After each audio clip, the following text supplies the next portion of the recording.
lawyer. I'm just sitting here having coffee and working on my case files. I don't care what you say you are. You've been here too long. Time to go. Too long? I bought coffee 30 minutes ago. The staff hasn't said anything. Why are you asking me to leave? Because I'm telling you to. Now get up and walk out or I'll remove you myself. Touch me without a lawful reason and that's a civil. Officer Daniel Vasquez spent 11 years working for the Philadelphia Police Department. Out of those 11 years, he'd been assigned to downtown commercial patrol for only 6. His supervisors knew him well for what they described as proactive enforcement when it came to loitering policies. He paid especially close attention to high-end coffee shops and stores that attracted business professionals. One Thursday morning at Rittenhouse Coffee House, he made a snap judgment that would change everything. He assumed a black man working on his laptop had no business being in an expensive cafe. That assumption would end up costing the city $3.9 million and completely destroy his career in law enforcement for good. Christopher Banks, a black man in his late 30s, was just sitting at a windowside table with his laptop open. Legal briefs were spread out in front of him. A half-finished latte sat next to his keyboard. He wore a dress shirt and slacks with his suit jacket hanging on the back of his chair. He was getting ready for a court appearance scheduled for later that afternoon. There was no disturbance. No one had complained. He wasn't breaking any rules. He was simply an attorney doing what thousands of working professionals do in coffee shops every single day. But when Officer Vasquez saw him, he jumped to a conclusion based on prejudice. In his mind, a black man sitting by himself in an upscale cafe had to be loitering, maybe homeless, definitely not a paying customer who had any right to be there. That false judgment set off a chain of events that included demanding he leave, trying to physically remove him in front of everyone, and eventually a federal civil rights lawsuit. The case would shine a spotlight on how racial profiling targets black professionals, even when they're just going about their everyday lives in public places. Before I go any further, let me ask you something. Where are you watching from? If this is your first time here, go ahead and hit that subscribe button. Stories like this one need to be told, and when you support us, it helps us bring more truth into the light. Rittenhouse Square in Philadelphia is an upscale neighborhood. Historic brownstones face a beautifully kept park. Professionals meet there for lunch. Coffee shops double as unofficial offices for lawyers, consultants, and people running their own businesses. Rittenhouse Coffee House was located right on the corner of 18th and Walnut. It had floor-to-ceiling windows that looked out onto the square. Inside, exposed brick walls gave it character, and the smell of freshly roasted beans filled the space. It was 10:45 on a Thursday morning. The cafe had a decent crowd but wasn't packed. A few business types were having meetings. Some students had their textbooks out. A couple sat working on laptops remotely, just the normal mix of people you'd expect to see in any downtown coffee shop. Christopher Banks had been working as a criminal defense attorney for 12 years. For 12 years, he'd been representing clients in Philadelphia courts, arguing motions, working out plea deals, and taking cases all the way to trial. He spent 7 years at a well-respected firm before deciding to open his own practice 5 years back. His clients ranged from people facing charges for the first time to executives dealing with white-collar accusations. The Philadelphia Bar Association had recognized his work. He'd taken time to mentor younger lawyers. He'd built a solid reputation for being thoroughly prepared and fiercely committed to defending his clients. That Thursday morning, he didn't have to be in court just yet. He had an appearance on the schedule for 2:00, a pretrial hearing for a client facing assault charges. He'd come to Rittenhouse Coffee House to go over his motions, get his arguments straight, and review witness statements one more time. He liked working in coffee shops before heading to court. The background noise actually helped him concentrate, and the caffeine boost didn't hurt either. Christopher had walked in at 9:30, ordered a large latte and a croissant, paid using his credit card, and settled into his favorite table by the window.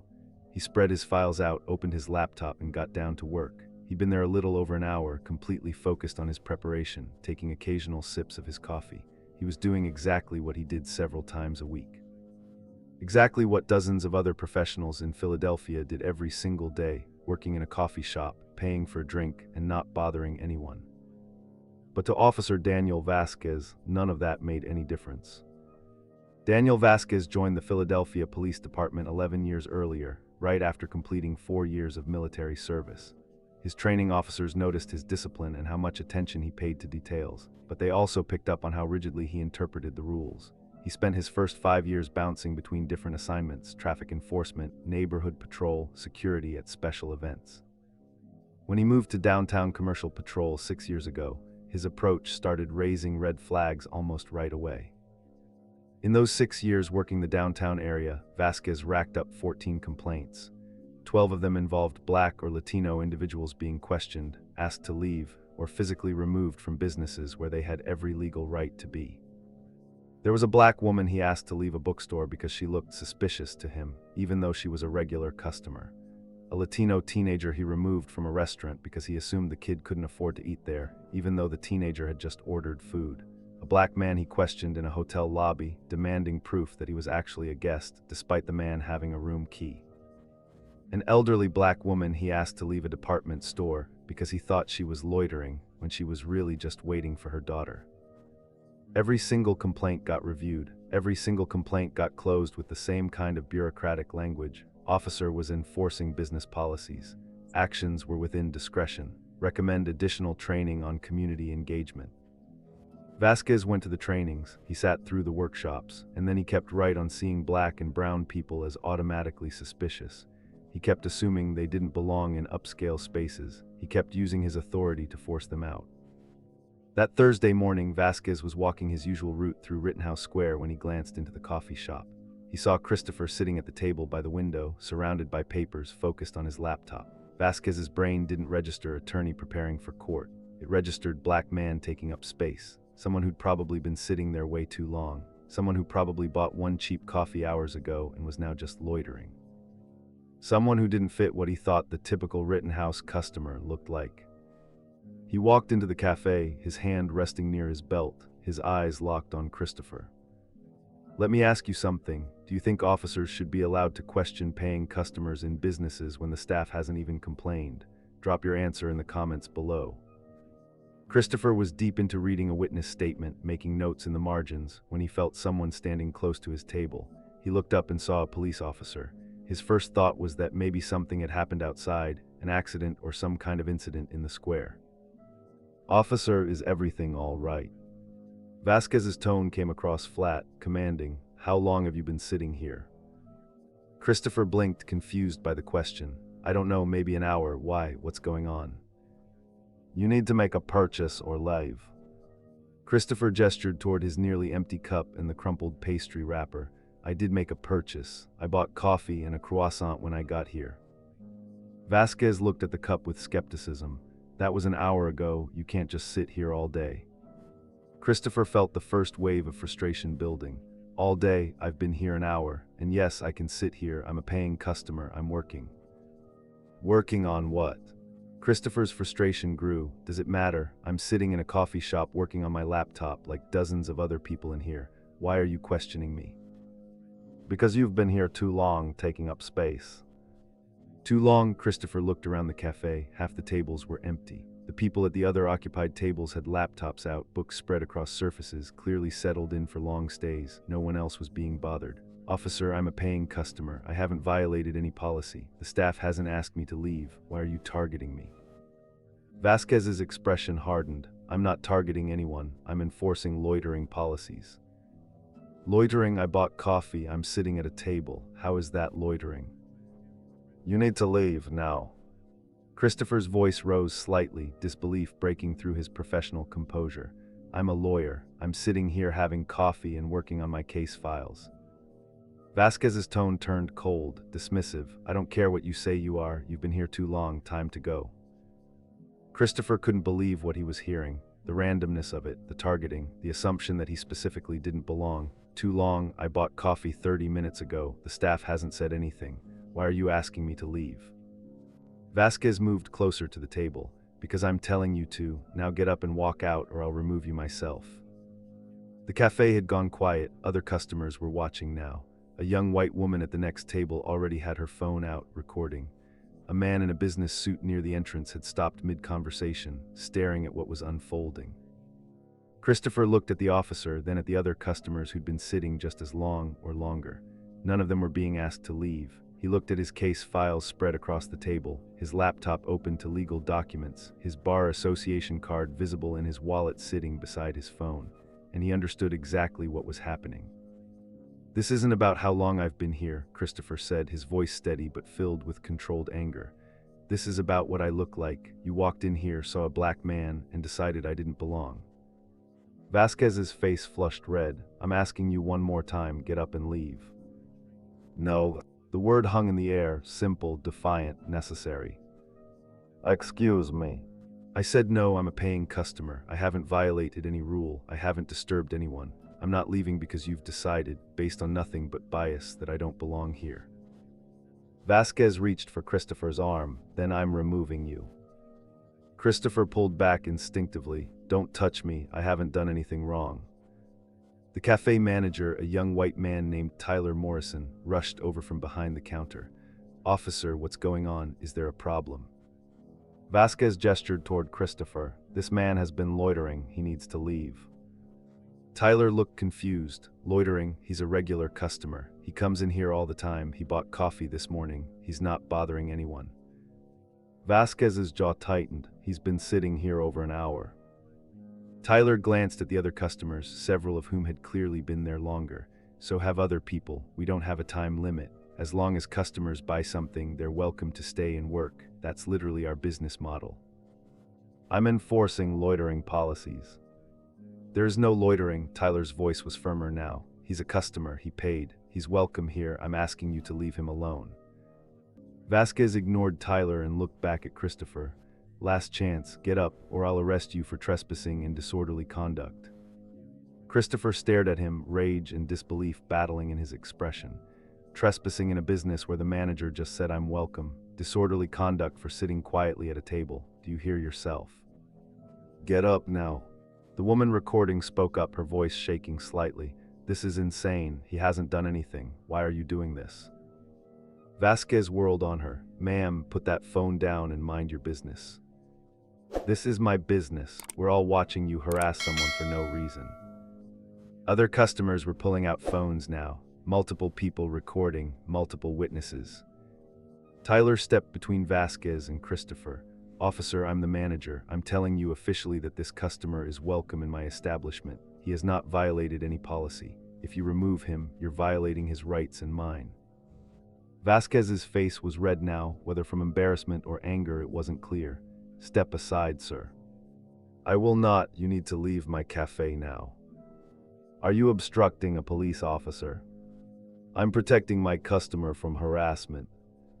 Should coffee shop managers face legal consequences for defending customers from police harassment? Let me know what you think. A second officer arrived, having been radioed by Vasquez. Officer Michelle Torres, an 8-year veteran who'd worked downtown long enough to recognize trouble when she saw it. Vasquez, what's happening here? Refusing to leave after loitering, managers being uncooperative. Torres looked at the scene. Christopher sitting calmly at his table by the window, surrounded by legal documents. Tyler standing protectively nearby. Multiple customers recording. The half-full cafe with empty tables scattered throughout. She walked over to Tyler. Sir, what's your position on this customer?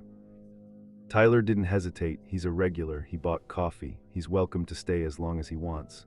Officer Vasquez is harassing him without cause. Torres turned to Christopher. Sir, can I see your receipt? Christopher pulled out his phone and showed his credit card transaction from 90 minutes earlier. Large latte and a croissant, $12.45. Torres examined it, then looked at Vasquez. He's a paying customer. The manager wants him here. What's the issue? He's been here too long. Torres gestured around the cafe. So have other people. I don't see you asking them to leave. They're different. The words came out before Vasquez could stop them. They're different, and everyone in the cafe knew exactly what he meant. Torres' expression shifted. Kyle, step outside with me, now. Vasquez followed her out, leaving Christopher sitting at his table by the window, still surrounded by his files, his hands shaking slightly from adrenaline and anger. Tyler put a hand on Christopher's shoulder. I am so sorry, that was completely out of line. Your next coffee is on the house. Hell, your next 10 coffees are on the house. Christopher nodded but didn't speak. He was trying to process what had just happened, trying to understand how preparing for court in a coffee shop had nearly resulted in his arrest. Torres and Vasquez spoke outside for several minutes. Through the window, customers could see Torres gesturing firmly, her body language making it clear she was not pleased. When they came back in, Torres walked directly to Christopher. Mr. She paused, waiting for his name. Banks, Christopher Banks. Mr. Banks, I apologize for the situation. You have every right to be here. Officer Vasquez made an error in judgment. Christopher's voice was cold, an error in judgment. He tried to physically remove me from a business where I'm a paying customer, where the manager confirmed I'm welcome, based on nothing but the fact that I'm black. That's not an error in judgment, that's racial profiling. Torres didn't disagree. You're right, and we'll be documenting this incident, if you want to file a formal complaint. Oh, I'll be filing more than a complaint, Christopher said. I'm an attorney. I know exactly what my rights are, and I know exactly what just happened here. He started packing up his files, his hands still shaking. Sir, you don't have to leave, Torres said. You're welcome to stay. I know I don't have to leave, but I can't work here now. I can't focus. I'm too angry. He closed his laptop, gathered his papers, and stood. Tyler, thank you for standing up for me, but I can't be here right now. Tyler nodded, understanding. I'm really sorry, Christopher, I mean it, and I'll be filing a complaint too. This is my business, and no one treats my customers like that. Christopher walked out of the cafe, his case files tucked under his arm, his morning destroyed, his preparation interrupted. All because Officer Daniel Vasquez couldn't imagine that a black man in a coffee shop might actually belong there. By early afternoon, the story had spread across Philadelphia. Multiple customers had posted their videos online. The footage showed everything. Vasquez approaching Christopher without cause, Christopher showing his receipt, Tyler defending his customer, Vasquez's statement that the other customers were different. Black attorney kicked out of coffee shop by police, lawyer harassed while preparing for court. Philadelphia cop tries to remove paying customer based on racial profiling. The outrage was immediate. The legal community rallied around Christopher. Other attorneys of color shared similar stories. Coffee shop owners across the city condemned what happened. The Philadelphia Bar Association issued a statement supporting Christopher and condemning the police action. Civil rights attorneys contacted Christopher within hours. This wasn't just about an unlawful removal attempt. This was about the fundamental assumption that black people don't belong in upscale spaces, don't deserve to work in peace, don't have the same rights as white customers to simply exist. The lawsuit named Officer Daniel Vasquez, Officer Michelle Torres, and the Philadelphia Police Department. The claims were clear: attempted unlawful removal without cause, racial profiling in a public accommodation, violation of civil rights, intentional infliction of emotional distress, deprivation of rights under color of law. The city's attorneys reviewed the case and knew immediately it was indefensible.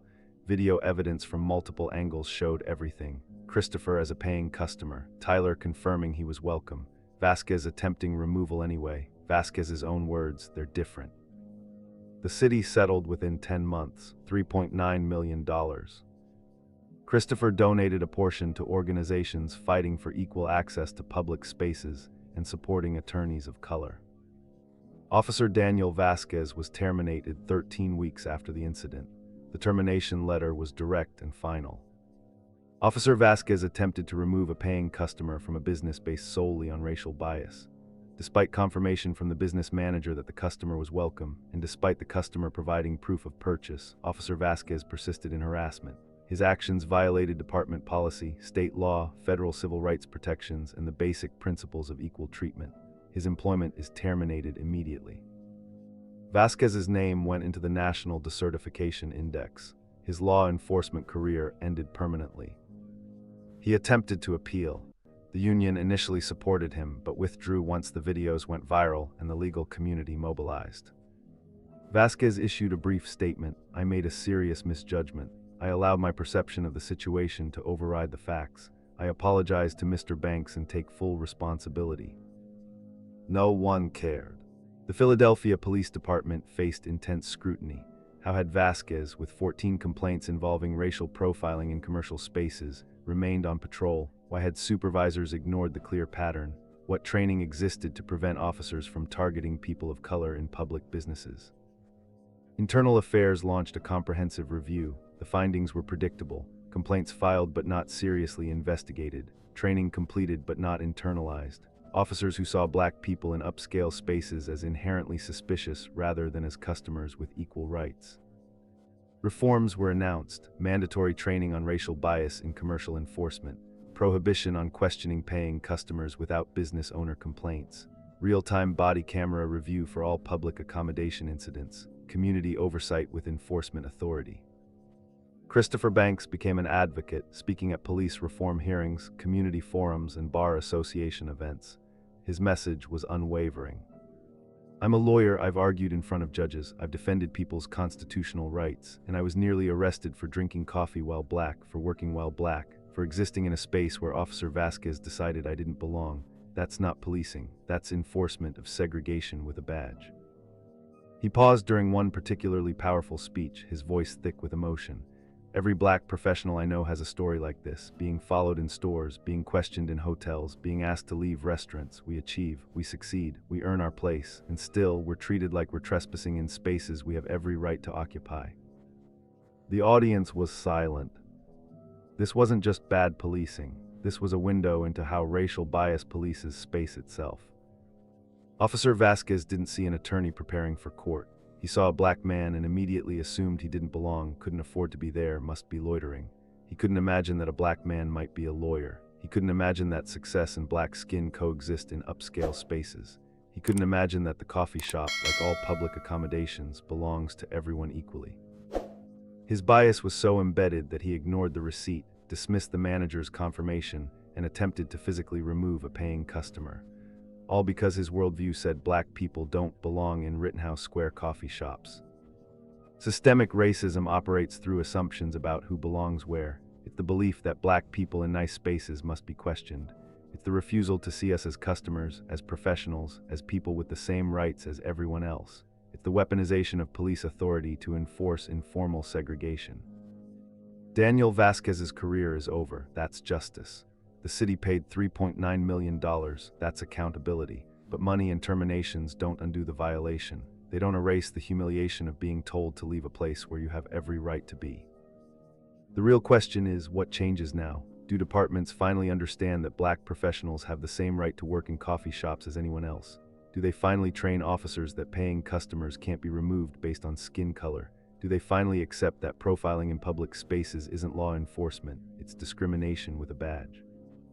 Because if we don't fix the system that kept Vasquez on patrol with 14 complaints, if we don't address the bias that taught him to see loitering instead of lawyering, then we're just waiting for the next officer, the next victim, the next professional who has to prove they belong in a space they've already paid to occupy.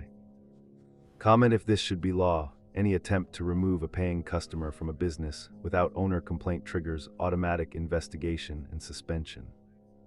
And if you believe these stories matter, if you think black professionals deserve to work in peace, then hit that subscribe button. Because we're going to keep exposing these patterns. We're going to keep demanding change. We're going to keep fighting for equal access to every public space. This isn't just about one officer or one attorney. It's about all of us, and the spaces we're willing to share or the segregation we're willing to enforce.